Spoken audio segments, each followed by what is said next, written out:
Ndodhen në Athinë për vizitë apo për shkaqe profesionale?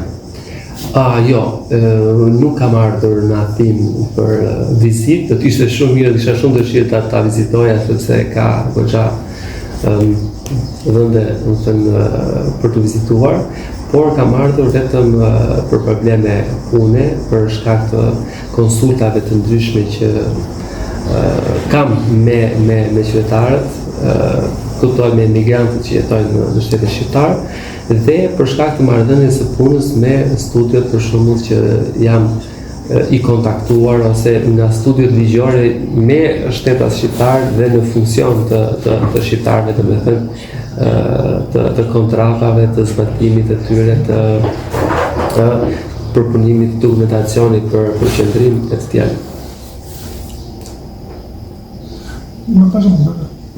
Okej. Atëherë kjo është një mundësi e shkëlqyer edhe për ne të bëjmë bashkëbisedim dhe urojmë që ky bashkëbisedim të ketë një vazhdimsi, sepse problematika është shumë edhe pa mund të trajtohen në një periudhë kohore mediatike shumë të shkurtër dhe pikja e parë është gama e çështjeve që trajtojnë në dha. Nëse një bashkëdhetar i cili shpeshherë si kanë zakonisht traditar që dëshojmë të njohim me mikë me çfarë do rekomandoj të adresoj për çdo problemi që ka që lidhet me shtetin shqiptar, e cila do ishte forma më e mirë e mundshme. Në fakt, një pjesë e mirë e profesioneve që kanë profesioneve që janë në fushën e së tretë, siç është një avokat, një notar, një konsulent ligjor, një ndërmjetësues, konsultën e kanë pa pagesë. Kështu që do të ishte mirë që për çfarëdo lloj problemi që lidhet me çështje të ligjore, të konsultoheshin paraprakisht përpara se të kryenin veprime dhe se të ndjekin një problem. Thjesht më shumë për njohuri juridike, për zgjidhje dhe efektive të çështjes. Edhe informacion i përgjithshëm nuk është. Harta gjyqësore e Shqipërisë. Ndryshimi. Ndryshimi dhe pasojat njëkohësisht. Në krahas tjetër, sepse ndryshimi ka ndodhur faktikisht, po zhvillohet, por që ka shumë problematika dhe pasoja që kanë ardhur në dëm të zgjidhjes problemeve me çështjen e së drejtës. Pra nuk ka rezultuar efektiv. Ndryshimi u krye ose erdhi si rezultat ose si qëllim për të pasur një akses sa më të plot, sa më të drejtë në proporcion të barabartë edhe me çdo banor të Republikës së Shqipërisë për ta aksesuar atë, por nga ana tjetër ka rezultuar jo i suksesshëm dhe ka sjellë pasoja jashtëzakonisht kosto relativisht të larta për qytetarët. Pra çfarë do të thotë për një qytetar i cili banon sot në qytetin e Sarandës një çështje administrative do ta sillen në gjykatën e Lushnjës. E kundërta është nga krahu tjetër që një banor i qytetit të Lushnjës duhet ta silli çështjen civile në gjykatën e shkallës parë të jurisdiksionit të përgjithshëm Fier. Dhe që kjo sjell një kosto relativisht shumë të lartë për qytetarët, sjell një larkesë, një bingarkesë për gjykatën, po sjell goxha pasoja për dhënien një drejtësie sa më të shpejtë dhe efektiv për gjykatën. Nëse ti ke një proces gjyqësor në gjykatë, ti do të pensullosh të gjitha aktivitetet e tjera gjatë ditës që ke përllogaritur, do merresh vetëm me çështjen dhe me orën që ke procesin gjyqësor për ta plotësuar atë.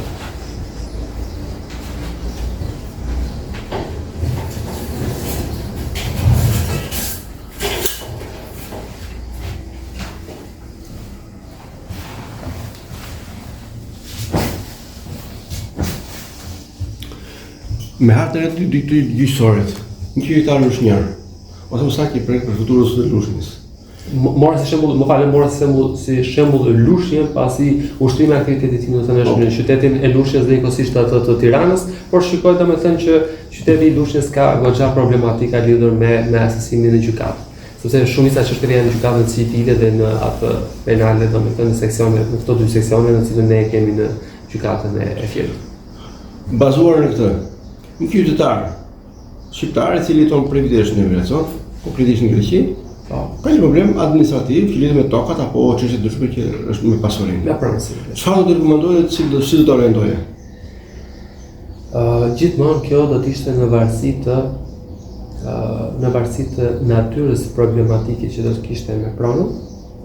Do të ndajeshim dhe keni konflikt administrativ, një qytetar ka konflikt administrativ apo do të kishte konflikt civil lidhur me pronën. Por përpara se të kryente veprimet e paraprake, duhet të konsultohej me një njohës i fushës, domethënë të së drejtës, që ka edhe njohurinë i fushën e çështjeve të pronësisë. Domethënë përpara një emigrant i cili ka kohë që jeton në shtetin grek, në shtetin italian, në shtetin gjerman, kur kthehet në Shqipëri, nuk është më ai legjislacioni i cili ka qenë përpara 5-10 viteve në cilën ka evoluar emigracioni i qytetarëve shqiptar, pra kur kthehet që do të merret me një çështje të natyrës së pronësisë, përpara duhet të konsultohet me një njohës i fushës së të drejtës së pronësisë. Një pyetje drejt për drejt. Sa i besueshëm sot licencioni shqiptar, të marrë një rast konkret. Kemi një qytetar X, i cili ka një problem pronësie në Shqipëri. Aktualisht, po të marrim Greqinë, i është ushqyer me disinformim dhe një frymë shumë negative për Shqipërinë. Kjo është qenë nga politika apo nga mediat? Realisht, duke bazuar në ligj, duke patur parasysh eksperiencën tënde. Ku qëndron vërtet dhe ku qëndron ai që në fakt është ushqyer, pra komuniteti që jeton jashtë Shqipërisë është ushqyer me një negativitet përsa i përket zgjidhjes së çështjeve të pronësisë. Shqipëri kjo çështje, termi pronësisë ka vite dhe me të që nuk zgjidhet aq lehtësisht, por do të marrim rastin konkret për çështjet e pronave që kanë një problematik në hipotekë, për çështjet e pronave që kanë një problematik për regjistrimin e kontratave të shitblerjes, të kontratave të pronësisë, të titujve të pronësisë, pra nëse e kanë krijuar pra një titull dhe kanë probleme të natyrave të hipotekave, të flasim me çështjen e pronës. Do të marrim rastin konkret që momentin kur Shqipëria u aderua me programin e ri të portalit e-Albania. Pra u pezulluan të gjithë shërbimet në hipotekë dhe filloi zbatimi i programit në e-Albania, duke mos qenë i aderuar mirë çdo qytetar, apo edhe vetë punojësit që u ofronin qytetarëve këtë lloj shërbimi. Solli problematika jashtëzakonisht të mëdha, regjistrimi ose nxjerrja një certifikate pronësie, regjistrimi i kontrate, regjistrimi i titullit të pronësisë, një regjistrimi përfundimtar i kalimit të pronësisë, çdo lloj veprimi juridik, qoftë edhe për një kartelë ose për një hartë të thjeshtë, për një azhurnim, për një të sipërfaqes pronës e tjetër. Pra kjo gjë ndodhi në momentin e parë që u aderua ose u fut në funksion portali e-Albania. Aktualisht, për shembull, ky program është kompletuar me gjithë aksesorët e mundshëm, domethënë opsionet që çdo qytetar ta kërkojë atë shërbim lehtësisht më tashmë, edhe të mos krijojë më situata të ngacëra të ndryshme. Dhe kjo gjë është stabilizuar pak a shumë, domethënë, dhe jemi në kushte që mund ta marrin si shërbim. Ndryshe përpara 3, 4 apo 5 viteve kishte problematik dhe kjo erdhi si pasojë domethënë që qytetarët. Migracion, kjo ka qenë momenti që janë informuar ose keq informuar për sa i përket marrjes së shërbimit lidhje me çështjen e pronave. Tashmë është normalizuar, ka filluar zbatimi i rregullt. Pra, realisht një problem, një bashkëtar i cili vjen në Shqipëri, si dim për shkak për arsye të pushimeve. Nëse adresohet tek një përfaqësues ligjor, një avokat, notar apo një person që shkon për të orientojë, problemi i tij, nëse ndihet aktualisht në rrugën siç bashkon ligji, gjen zgjidhje? Nëse problemi i tij ka lindur, domethënë, nga institucionet ose problemi i tij ka lidhur nga individ që ja kanë cënuar ose nga institucione që mund t'i kenë sjellë probleme në pronë, aktualisht në shumica e rasteve kanë gjetur zgjidhje dhe që ka zgjidhje. Nuk ka më pengesë ligjore ose nuk ka më pengesë institucionale për sjellë problematika të këtyre lloj natyrave. Një problem shumë serioz për bashkëtarët që jetojnë jashtë, kryesisht pak në Greqi, është çështja e emërtimeve ose emrave. Kjo është problematikë shumë e madhe që prek jo pak, por nëse flasim për përqindje, minimalisht përfshin 25-30% të gjithë qytetarëve që jetojnë në Greqi, sepse ka bërë disa ndryshime emrash. Dim që shteti shqiptar vjet 2013 me ligj ka ndaluar ndryshimin e emrave. Ka zgjidhje në raste të tilla sepse figuron shumë individ, cilët në Greqi kanë një emër ortodoks, mos përmendim terma të tjerë, në Shqipëri kanë një emër të tjetër, ose nëse nuk ka ndryshuar emrin e tij, ka ndryshuar një prej emrat e prindërve për të përshtatur jetesën në Greqi. Sot ndodhen në një pozitë shumë të vështirë. Ka një zgjidhje apo ka një formë ligjore të rregullt në Shqipëri që mund të ketë një adresim të këtij problemi? Kjo është një temë që pothuajse shumica e shqiptarëve domethënë has vështirësi ose haset në diskutim në të gjithë familjet që janë në emigrim. Fakti që kanë ndryshuar emrin ose janë prezantuar le të themi me emra të ndryshëm për shkak të politikave të shtetit ku jetojnë, në rastin konkret në Shqipëri, emigrantët që janë regjistruar të parë dhe kanë pasur probleme, mundet gjithmonë të marrin dokumenta që vërtetojnë faktin që janë i njëjti person nga shteti shqiptar. Por pasqyrime të ndryshimeve ose të emrave që kanë deklaruar ose që kanë mbajtur ose që janë prezantuar në një shtet të huaj, qoftë shtetin grek apo në shtet tjetër, Angli ose Itali, nuk mundet që ta regjistrojnë aktualisht në shtetin shqiptar për shkak të formës dhe miratimit të ligjeve në shtetin shqiptar. Përveç atyre emrave që shteti ka vlerësuar që janë të papërshtatshëm për t'i mbajtur si të tillë. Domethënë është lista e emrave që në shtetin shqiptar është miratuar një listë emrash që nuk mundet që personat t'i mbajnë ose nëse duan t'i ndryshojnë, mund t'i ndryshojnë. Por sa i përket emigrantëve që janë larguar, kanë marrë mbi emra ose mbi emra të ndryshëm në shtetin ku jetojnë, aktualisht është e pamundur që ta regjistrojnë atë në Shqipëri, përveç se kur mund të kërkojnë një dokument që vërtetojnë se ata janë i njëjti person me emrin ose personin që janë prezantuar në shtetin ku kanë emigruar. Kjo gjë vërteton faktin që emri që ai mban në shtetin e huaj, dokumentat që i mban në shtetin e huaj me ato të krahasuara me shtetin shqiptar nëpërmjet gjendjes civile ose nëpërmjet qeverisë vendore vërtetohet që është i njëjti person, domethënë edhe vijon procedura për nevojat që dokumenti kërkohet. Pa vënë një pyetje tjetër, duke shkuar te pjesë, shumë bashkëdhetar kanë mundur të sigurojnë dokumente të tilla nga shërbime të ndryshme të institucioneve shqiptare. Administrata greke në shumicën e rasteve nuk i pranon. Dhe ka konkluduar në fakt që duhet vetëm një vendim gjykate ose dokumente ndryshuar nga gjykata për rastin konkret. Nuk do ishte udhëz se kjo të zgjidhej me një marrëveshje ndërshtetërore i shtetit shqiptar mes palëve greke, duke ditur shumë që është ky problemi i ndryshimit të emrave dhe shteti grek merr në konsiderat ndryshimin e emrave, sepse kur dikush ka bërë ndryshimin e emrave dhe ka shembull konkretisht deri në vitin 2008-2009 në Shqipëri, ndryshimi i emrave bëhet gjendje civile apo me një vendim të këshillave të bashkiake. Pra, kjo është një situacion jo serioz për Greqinë apo për Evropën, në kuptimin themi siç interpretohet në Greqi. Greqia ka filozofinë që ndryshimi i emrave bëhet me vendim gjykate për arsye apo shkaqe dhe rrethana të caktuara. Sot, kjo kategori njerëzish që është jo me qindra, po me 10 ranira, has këtë problem.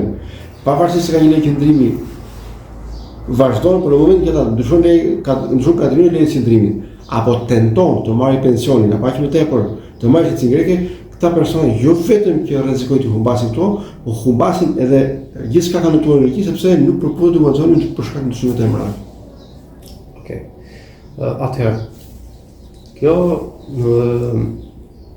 mosmarrëveshje midis mënyrës se si funksionon në shtetin shqiptar, se si kanë funksionuar në shtetin shqiptar ndrimi ose ndrimi i emrit ose i mbiemrit, duke u pasqyruar ai ndryshim nga shteti shqiptar në një shtet huaj, në rastin konkret në shtetin grek, ashtu sikurse mu drejtuat me pyetje, kjo vjen si pasojë e politikave dhe zbatimit të ligjit që kanë vetë shtetet.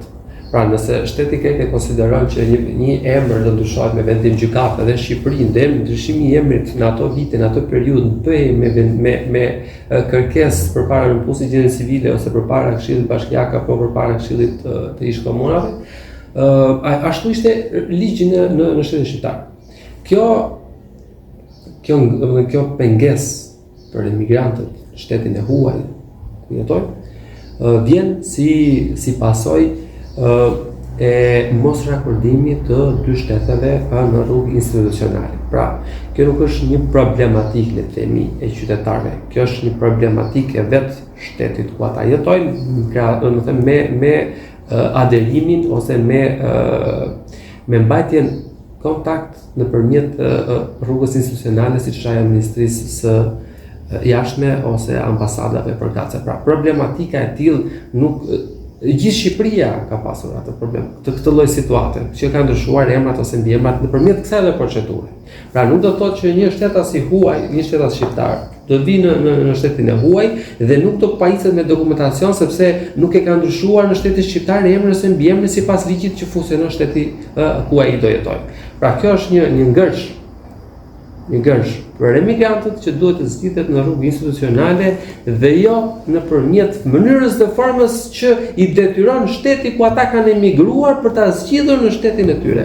Pra, zgjidhja e problemit të vijë në rrugë institucionale ndërmjet institucioneve me njëri tjetrin dhe jo nëpërmjet qytetarit shqiptar duke u kërkuar her pas here. Pra, ky problem nuk zgjidhet për një qytetar, ky problem zgjidhet për të gjithë qytetarët. Çfarë divorcet?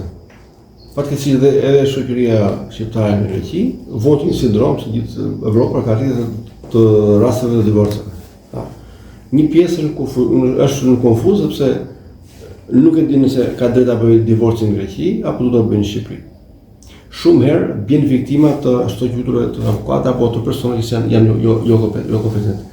Cila do ishte interpretimi yt dhe rekomandimi yt si avokat lidhur me të që është kaq serioze që do të thotë për te anës procedurale të vendimit gjykatës së ndarjes të vendimit të divorcit, problematikat që provojmë pas, pasuria, fëmijët, emërtimet, deklarimin civile dhe deklarimin në institucionet shqiptare, edhe aq më tepër pastaj deklarimin në shtetin grek. Atëherë, për zgjidhjet e problemeve e natyrë mosmarrëveshje familjare, siç janë rastet e proceseve gjyqësore të zgjidhjes së martesave, së pari njëherë kjo çështje duhet parë në këndvështrimin e specifik të çdo rasti që ka një familje, por të ta përmendim në mënyrë të përgjithshme. Në vit të përgjithshme, kur palët që kërkojnë një proces gjyqësor për zgjidhje martese, nëse në shtetin e huaj e kanë mundësinë, e ofron shteti huaj që ta kryejnë këtë proces gjyqësor në shtetin ku ata jetojnë, absolutisht mund ta kryejnë si procedurë.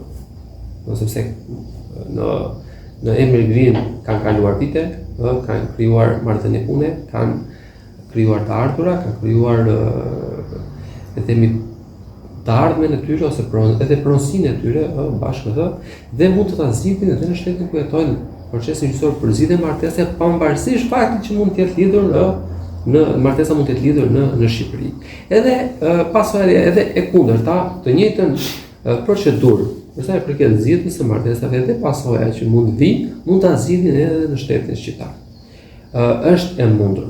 Ndërsa kur një nga palët ka problematik lidhur me dokumentacionin e qëndrimit në shtetin ku ka emigruar, ka pasur shumë vështirësi për ta zgjidhur si çështje gjyqësore pjesën e divorcit. Më efektiv dhe më shpejt kjo procedurë zgjidhet në shtetin shqiptar, pasi gjithmonë gjykata tek procedura të tilla, mundohet të jetë më efektive, më shpejt mundohet të japë një zgjidhje, sepse ka procese gjyqësore që kanë edhe fëmijë të mitur në mes që duan edhe parimi i interesit më të lartë, është vetëm gjithmonë i miturit në rastet konkret. Dhe kjo çështje zgjidhet nëpërmjet edhe shtetit ku ata banojnë, por edhe shtetit ku ata kanë lidhur martesën ose kanë shtetësinë e tyre. Rasti konkret flasim për shqiptarët, mund ta zgjidhin në Shqipëri. Më bëri pyetje tani pjesën tjetër dhe pasojat që do të vinin më pas. Përveç zgjidhjes së martesës, konfliktet e pronësisë që do vinë, domethënë mbasi dy bashkëshortët kanë përfunduar martesën, çështjet e pronës do zgjidhen në vendin ku ndodhet prona. Pra, nëse një çift ka një shtëpi në shtetin shqiptar dhe një shtëpi tjetër në shtetin grek, secili shtet dhe secila gjykatë kompetente do zgjidhë mosmarrveshjen e çështjes së pronës në pozicionin ku ndodhet prona, në vendin ku ndodhet prona, dhe jo gjatë procesit, domethënë gjyqësor, të kërkohet edhe pjesëtimi i pasurisë, si ai në shtetin, si ai pronë që ndodhet në shtetin shqiptar dhe ai pronë që ndodhet në shtetin e huaj. Kjo gjë domethënë nuk është e lëvizshme, secila pronë do gjykohet në vendin ku ndodhet. Kjo është ideja. Me zgjidhjen e martesës, qoftë shtetasit shqiptar që përfundojnë një proces gjyqësor në Shqipëri dhe që jetojnë në emigrim, lehtësisht mund ta njohin vendimin e gjykatës shqiptare në shtetin e huaj. Dhe e kundërta, vendimi i shtetit të huaj do të njihet, do të gjejë zbatim edhe në gjykatat shqiptare dhe në shtetin shqiptar njëkohësisht. Kjo pjesë është goxha, domethënë e lehtësisht edhe për të njohur në Shqipëri. Një pjesë tjetër lidhet me faktin që shumë shqiptarë kanë marrë shtetësi të një vendi bashkimor evropian, dhe kjo është një përqindje shumë e lartë. Është një përqindje shumë e lartë. Flasë për shifra që e kalon gati 2 milion banorë. Pra, nëse ne flasim për 1.5 milion shtetas shqiptarë që jetojnë jashtë Republikës së Shqipërisë, rreth mbi 500.000, pra 1/3 prej tyre ka marrë një shteti të huaj. Por nga kjo përqindje përfshin gjithë grupet e shoqërisë shqiptare, një pjesë shumë e madhe ka hequr dorën nga shtetësia shqiptare. Në këtë kategori hyn edhe shumë shtetas shqiptarë, të cilët kanë lindur fëmijë jashtë në ato vende, u ka dhënë shtetësinë e vendit që kanë marrë shtetësinë dhe nuk ka regjistruar në Shqipëri. Cili do ishte interpretimi dhe rekomandimi yt për këtë rast, sepse kemi konstatuar që ndërkohë që kanë refuzuar shtetësinë shqiptare, në një të afërt apo të largët, kur ata kanë vizituar Shqipërinë, kanë hasur në shumë probleme të ndryshme, qofshin procedurale apo qofshin pasurore apo edhe të integrimit të tyre në Shqipëri. Për gjithë shtetasit ose kombasit shqiptar që nuk janë të regjistruar në shtetin shqiptar, ose fëmijët që ata kanë lindur, që kanë ardhur në jetë dhe nuk janë regjistruar në shtetin shqiptar, mjafton me një dokument të thjeshtë, me një certifikat, me një akt lindje, mund të ta regjistrojnë fëmijën që kanë sjellë në jetë, një ose dy varet në bazë të familjes dhe gjendje civile në rastet konkrete, domethënë nuk sjell asnjë lloj pasoje, lehtësisht mund të ta regjistrojë aktin e lindjes përveç procedurës së tillë që duhet jetë i përkthyer dhe me bula apostile me qëllim që të bëhet regjistrimi i tyre. Kuptohet që jo çdo shtet me shtetin shqiptar e ka të detyrueshme bulën apostile, varet nga shteti që është sjell në jetë fëmijë ose nga shtetësia që ai ka ose ku jeton. Më tej mund mbas regjistrimit ka të njëjtat të drejta sikur domethënë është i lindur ose është shteta shqiptare dhe ka të gjitha të drejta absolutisht.